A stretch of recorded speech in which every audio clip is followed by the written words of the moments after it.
டெய்லியும் போடுறதே பெரிய பிரச்சனையாக தான் இருக்குது. ஸோ எப்படி பார்த்தாலும் சராசரியாக மிடில் கிளாஸில் இருக்கவங்களுக்கு தான் இது ரொம்ப பிரச்சனையாக இருக்குது. ஸோ அப்பர் கிளாஸில் இருக்கவங்களுக்கு ப்ராப்ளமாக இல்லை. இது மொத்தமாக பார்த்தீங்கன்னா இது கச்சா எண்ணெயோட ப்ராப்ளம் தான். இது உலக நாடுகள் பிரச்சனை தான். நம்மளால் ஒன்றும் பண்ண முடியாது. அவங்க என்ன ஏற்றுறாங்களோ அதை தான் நம்ம போட்டுக்கிட்டு ஆகணும். யாராலையும் இதை எதுவும் ஒன்றும் பண்ண முடியாது. இது குளோபல் பாலிடிக்ஸ்.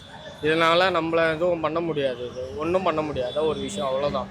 இது ஏறிக்கிட்டே போகுமே தவிர ஒரு நாள் இறங்காது. பெட்ரோல் விலை ஏறுது, சம்பளம் ஏறல. ஆமாம், இது இங்கே மட்டும் இல்லை, எல்லா கண்ட்ரிலையும் இதே ப்ராப்ளம் தான் இருக்குது. இப்போது நீங்கள் அதர் கண்ட்ரிஸை கம்பேர் பண்ணும்போது இந்தியாவில் இந்த தாக்கம் வந்து ரொம்ப அதிகமாக இருக்குது. எப்படின்னு பார்த்தீங்கன்னா, இப்போது இங்கே பெட்ரோல் விலை மட்டும் ஏறிச்சுன்னா, இன்னும் ஏறிக்கிட்டே போச்சுன்னா ஒட்டு மொத்தமாக ஒரு சராசரியான எங்களை மாதிரி மக்களோட வாழ்க்கை வந்து நடத்துகிறதே பெரிய கேள்விக்குறியாக இருக்கும்.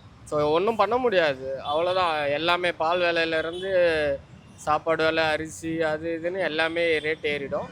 இது ஒட்டு மொத்தமாக இது ஒரு உலக அரசியல். இது அது தெரிஞ்சவங்களுக்கு இது தெரியும், எதனால் ரேட் ஏறுது, எதனால் இது நடக்குதுன்றது